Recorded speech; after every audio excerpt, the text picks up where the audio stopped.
At the in-laws' house, a Christmas party was planned where my sister-in-law Pamela and I were to bring a meal each. While out shopping from the in-laws' house, I bumped into Chris and Pamela, arm in arm, chatting away happily, oblivious to my presence. You know, Sirius Elvis would never imagine me and Chris having an affair, Pamela chuckled. The thrill of meeting secretly is just so exciting. When can you stay over next? Chris asked eagerly. Come over tomorrow, she replied. Their vulgar laughter faded as they disappeared into the crowd. Back at the in-laws' house, Pamela and I were busy in the kitchen and dining area. Chris, who arrived late, suddenly changed his face the moment he nibbled on the meal. Snatching the plate from my hands, he threw everything into the outside trash. Don't serve bad food to the relatives, Chris bellowed, to which I retorted, I didn't make anything, you know. What? I smirked inwardly. Now, how shall I expose these two in front of the relatives? I'm Hope, a 50-year-old housewife. 25 years ago, I met Chris through an acquaintance, married him, and the following year gave birth to our son Dave. Chris, a sales manager at a large corporation, earns more than the average employee. Chris's parents, who treated me like their own daughter after I lost my parents at a young age, get along very well with my mother-in-law, Rebecca. Dave graduated from State University and started working for a foreign company. He moved out when he got the job and visits during long weekends. To outsiders, it might seem like a successful marriage, but in reality, it's a suffocating home where proud Chris reigns like a king, and Dave and I tiptoe around his moods. Before marriage, Chris agreed without hesitation when I said I wanted to continue working. Moreover, he volunteered to share household duties. We can live on my salary alone, but I want to save early for education expenses. It's a big help if Olive works. I'll handle the household chores on weekends since I'll be late on the weekdays, he had said.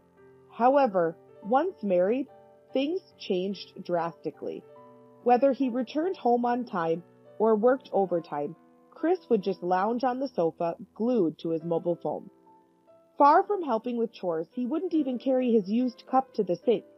And on weekends, it was more of the same, with him laughing in front of the TV or fiddling with his phone or computer. I had to work on either Saturday or Sunday, so on my days off, I left young Dave in Chris's care. Despite restarting work with Chris's consent, he complained every time. One day, fed up, I confronted him, only to be met with a tirade. You're like a demon, dumping the kid on me and expecting me to do household chores on my rare days off. I'm just asking you to wash the dishes you used. Besides, aren't you Dave's dad? My plea seemed to fall on deaf ears, as he contorted his face in annoyance. Raising kids is a mom's job. Every household does it, so stop whining. You should be grateful and respectful that your husband helps with child rearing. Chris lectured me. When he was tired and in a bad mood, he'd make me sit formally on the floor and list every single way I was falling short as a housewife. Cook better meals. Don't use the kids being young as an excuse. Can't you make anything tasty as a housewife? Don't skimp on meals. Prepare at least 3 dishes besides the main course. Every other housewife can do it. Why can't you? You're a failure as a housewife. I'll handle the finances because if I leave it to you, it'll be a mess. Save your earnings too.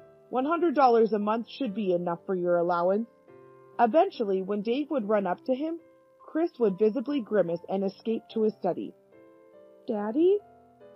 Daddy's busy. Go play with Mommy. He'd shoo Dave away with a gesture, sending him to me, busy preparing meals. Even on weekday nights when I left Dave in his care, he'd help with meals and changing clothes, but he'd just let Dave watch kids' videos or TV, never really playing with him. Just play a little with him. I've been working until now. I'm busy. Unlike a housewife who has time. Let me rest at home. Do I look like I have free time? Maybe you should visit an optometrist. My sarcastic retort infuriated Chris. His face turned red with anger and he yelled at me furiously. When did you become so important to talk back to me? This is my house. If you have complaints, leave. Take him and go somewhere right now. Knowing full well I had no family home to return to, Chris spat out those words, filling me with utter disgust. The thought of divorce crossed my mind, but that required money. Chris controlled the finances, and saving on my part-time income was impossible. I spoke too harshly. I'm sorry. As long as you understand, once you earn more than me, I'll listen to what you have to say. My love for Chris had long since vanished, but I hesitated to take Dave away from his dad.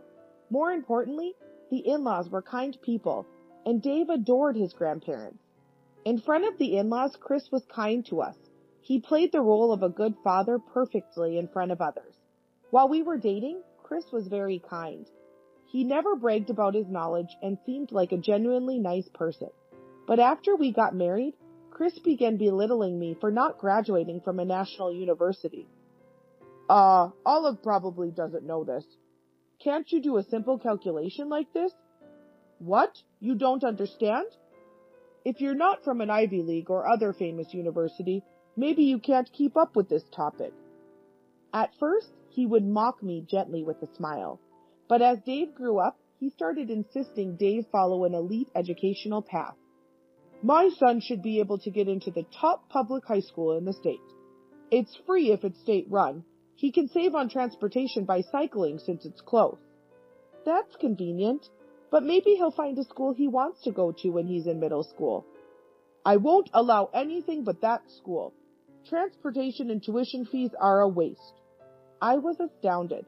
Was this the talk of someone with a high income? Should we get a tutor then? No need. Just listen in class and getting 100 points is easy. I couldn't believe my ears. If you're worried, you can teach him. You're home by evening, so you have time. I've forgotten middle school stuff. The methods are different now, and when I get home, I'm swamped with housework. The word free time infuriated me.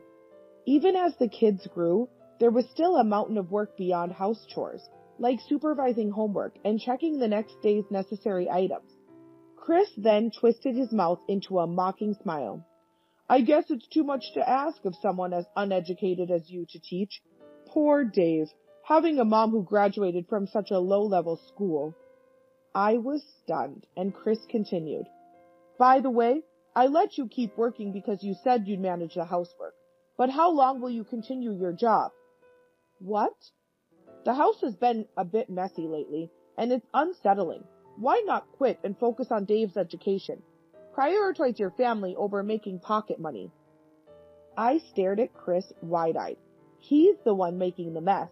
Coming home from work and leaving his shirt and socks in the living room? Leaving used dishes on the dining table?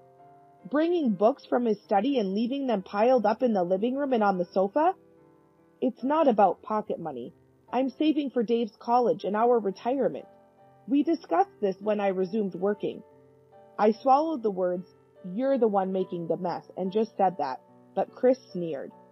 Don't flatter yourself thinking you're indispensable at work. You're just disposable part-time, unlike me. Right.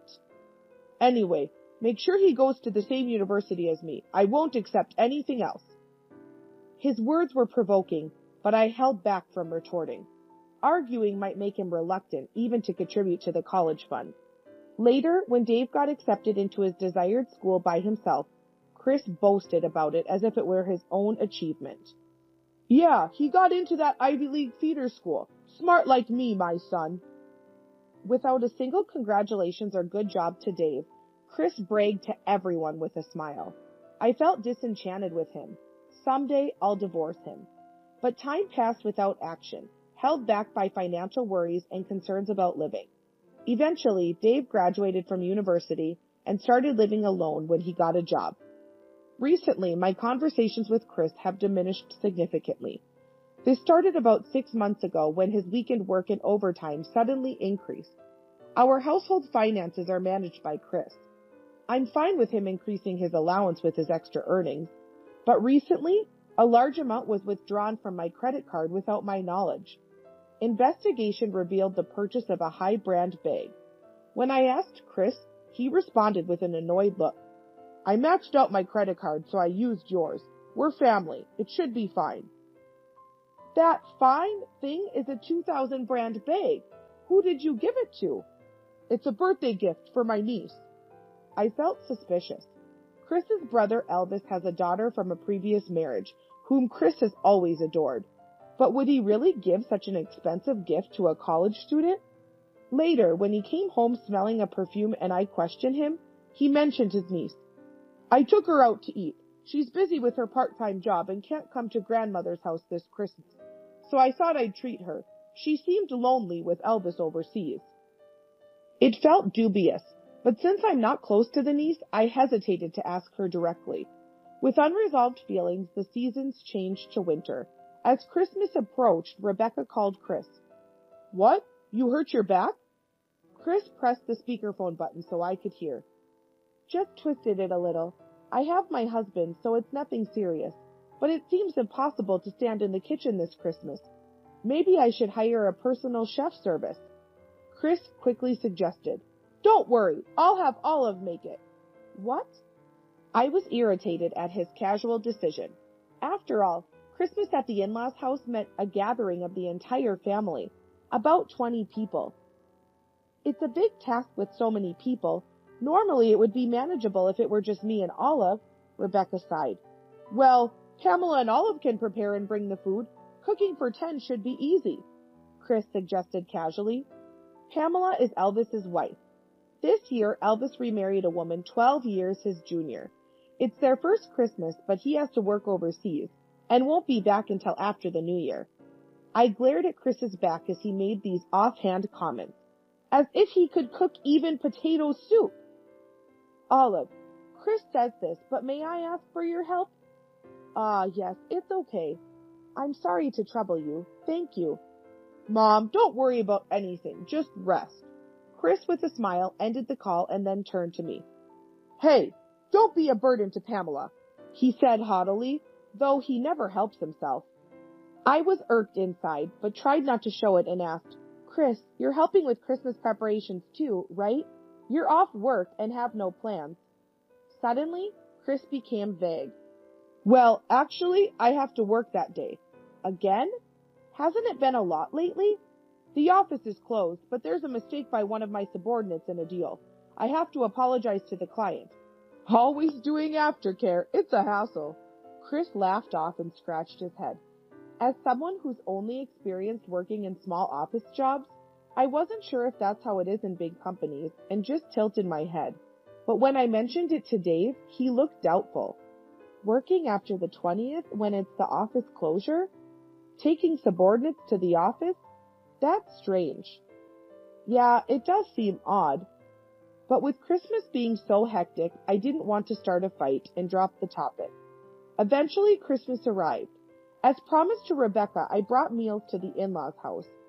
Helping my father-in-law John, I busied myself preparing big chairs and sofas in the living room and setting out dishes for 20 people. I was wondering when Pamela would arrive when a message came in the family group chat. Olive, Pamela will be a bit late. Got it. Oh, we're out of whiskey. Should I go buy some? Could you? There's other alcohol, so no rush. Okay, I'll be right back. After greeting the arriving relatives, I left the in-laws' house. I decided to walk to the nearby shopping mall, which had a discount liquor store, instead of taking the car. As I walked through the crowded mall, a familiar scent wafted by. Looking up, I saw Chris, arm in arm with a woman, walking towards me, engrossed in conversation. Chris, with his hat pulled down, didn't notice me. I sneaked a glance at the woman's face and was shocked. It was Pamela. Olive is just so dumb. Not from an Ivy League or any notable university. It's frustrating. Chris grumbled with a disgusted look.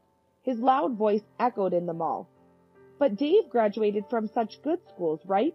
That's amazing. He must have worked hard. Pamela responded in a cloying tone. He's my son, so of course. But it's embarrassing having an ignorant wife. She doesn't know how to support a man. And with no parents, her upbringing is bad. I was furious. I didn't want to be looked down upon by someone like him. So, Chris, why did you marry her? I thought she'd obediently follow me. Wanted to show off to my brother who has only a daughter by having a son. Such reasons? I was dumbfounded. Chris, your rivalry with Elvis is quite obvious.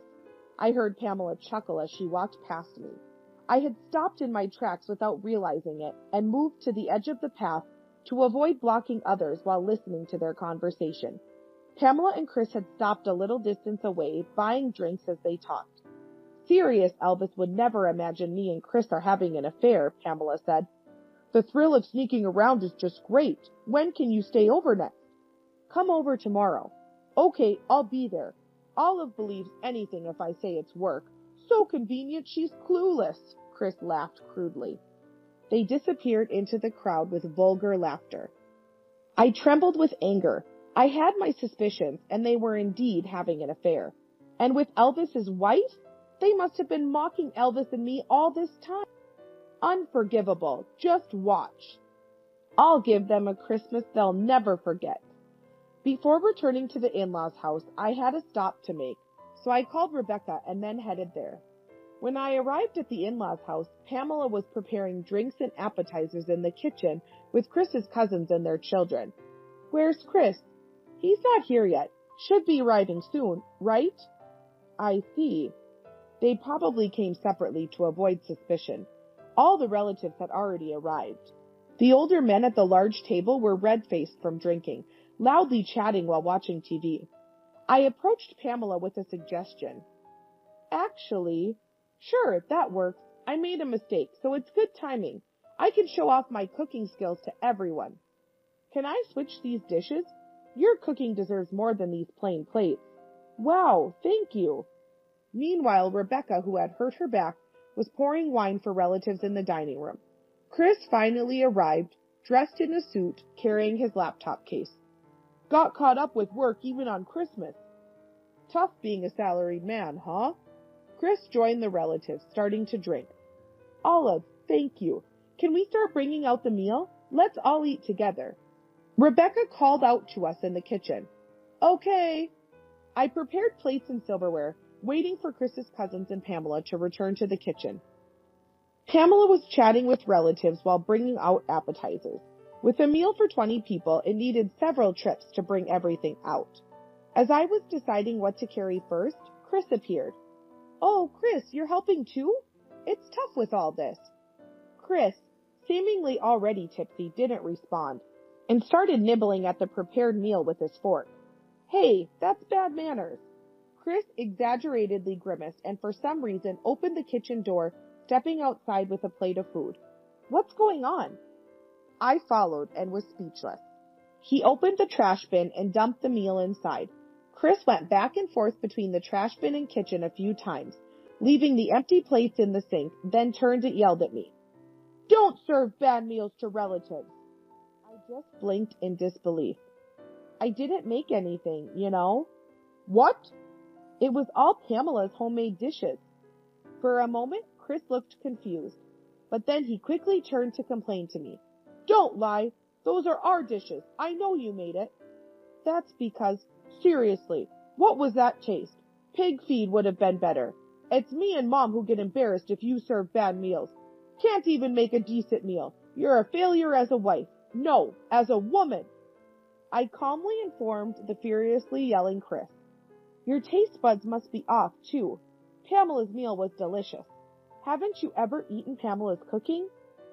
We always ate out. Wait, what? Pamela didn't have large enough plates, so she brought it in containers. I lent her ours. Chris's eyes widened.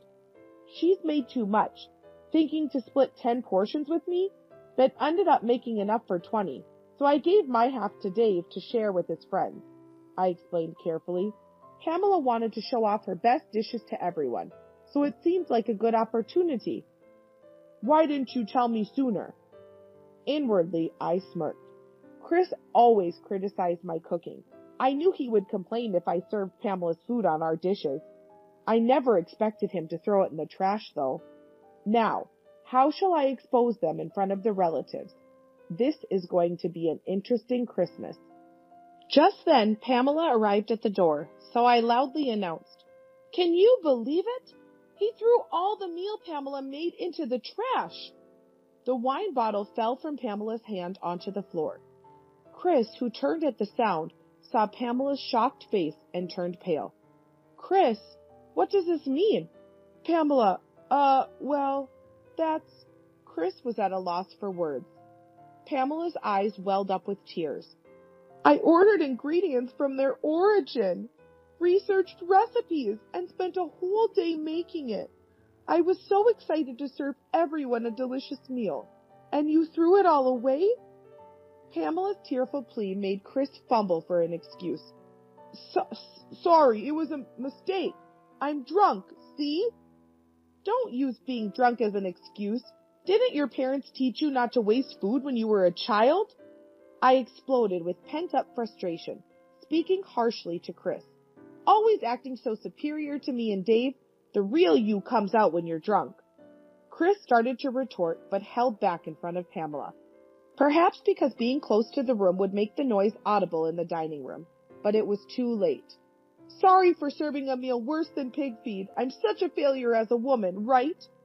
Pamela sat on the floor crying, and the relatives gathered around. What happened? What's going on? As I explained, the in-laws were dismayed. Rebecca looked sadly at Pamela and sighed. I didn't raise him right. I'm sorry. Rebecca apologized to Pamela. The other relatives defended Rebecca and turned on Chris. Chris is 50 years old. It's his own responsibility. Chris, you need to take responsibility. Are you saying we're going to spend Christmas without a meal? I stepped forward in front of Chris and pleaded pitifully.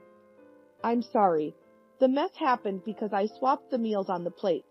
Chris is really kind, you know? Let me show you proof right now. I took out my mobile phone and pressed the play button on a recording. Olive is just so dumb. Not from an Ivy League or any notable university. It's frustrating. Chris was shocked as the recording played. It was a conversation between Chris and Pamela that I recorded earlier at the shopping mall. Although the background noise was present, the words were clearly audible. Hey, stop that! Please stop. I'm begging you. Chris glared at me threateningly, but I ignored him and let the recording play. Serious Elvis would never imagine me and Chris having an affair. Sneaking around is thrilling. Can I stay over again? Come over tomorrow. The conversation echoed through the open door into the dining area. The shocking exchange silenced the dining room, and all relatives turned their attention to Chris and Pamela. You two? Taking advantage of Elvis being overseas for work to have an affair? Well, that's, Chris stuttered, trying to come up with an excuse. You see, I was just checking on Pamela while her husband's away. It's dangerous for a woman to be alone. Elvis even asked me to look after her. Yeah, we're just good friends. Their feeble excuses made me burst into laughter. Who would believe that? Pamela, you clearly said it's an affair. That was just a joke. Olive, do you have any proof that we're having an affair? Pamela smirked at me, infuriating me further. The conversation alone wasn't enough. I needed more concrete evidence. I shoved my mobile phone in Pamela's face, showing her the receipt for the brand bag Chris bought with my credit card. Pamela, Chris gave you a brand bag as a gift, right? He must have bought you other things too. I couldn't believe the frugal Chris would buy expensive gifts for his niece. Pamela grinned. Yes, as a friend, he gave me a birthday present. Oh, Olive, haven't you ever received a gift from Chris? Even though you're his wife? How miserable! She laughed, shaking her shoulders. He bought me lots of things. Chris always gives in to my requests, right? She looked up at Chris with a sweet voice. Despite insisting they weren't having an affair, she seemed to be flaunting her influence over me. But Chris frowned and said bluntly, I'm going to ask you to return all of that later. Huh? Pamela looked stunned. I never said they were gifts. I just bought them because she said she wanted them. I can't imagine spending my hard-earned salary on someone else. Right. You even hesitate to pay for Dave's tuition. I nodded in agreement, leaving Pamela dumbfounded. What the hell is this? Wait, didn't I say you'd have to pay me back? Pamela showed a confused expression. It's obvious you'd think it's a joke. No, I'm serious, Chris said with a straight face. I don't like spending money on anyone but myself. You need to pay back your share of the hotel costs we've incurred together. Giving things to Pamela for free doesn't benefit me at all. It must total around 30,000, right? Pamela's face turned red with anger. She lashed out in anger. Don't be ridiculous. What was the point of having an affair with me? It's absurd to resent spending money on a woman you like. It was to get back at my brother, Chris said coldly. It was fun stealing from my brother behind his back. You were kind of my type. And when you came on to me, I thought it was my lucky day. Chris smirked. Anyway, pay back the money you owe. It's all recorded in the household book. You must be getting more than enough from my brother anyway. Tears welled up in Pamela's eyes, frozen with shock. That's terrible. I liked Chris and had an affair with him. I never thought he was such a person. Yelling, Pamela grabbed her coat and bag. That's it. Let's break up. I never want to see your face again. Okay, but make sure you pay back the full amount. Pay you back, idiot? My serious husband is 10 times better than you. As Pamela stormed out, she bumped into someone in the hallway and fell. Grabbing the hand offered to her, she gasped. Elvis? Back home for Christmas, huh? Always lively here. Elvis, smiling breezily, slowly surveyed the tense faces of Chris and the relatives. You were talking about me, right? Go on, continue. Why are you back, brother? I wanted to spend Christmas at home. Worked hard to finish early and come back. Chris turned pale at Elvis's plastered-on smile. Looks like Pamela has been quite the help to you, Chris. Elvis's gaze shifted between Chris and Pamela. Pamela clung to Elvis with a pleading voice. It wasn't my fault. He pressured me into it. I didn't want to betray you, Elvis. Believe me. Huh? Who was the one always complaining about their boring, only good-for-work husband, saying his clothes had the worst taste and his birthday gifts were cheap? I don't know anything about that. You must have made it up. Elvis, he's just harassing me because he can't match you in work or studies. I respect and love you. You won't talk about divorce, right? Pamela looked tearfully at Elvis, clinging to him. We, along with Chris and the relatives, were dumbfounded. Pamela, accustomed to a wealthy lifestyle thanks to Elvis's income, was panicking at the thought of losing her luxuries after the divorce. Elvis smiled at Pamela and took out his mobile phone. Was going to wait until after Christmas, but now's as good a time as any.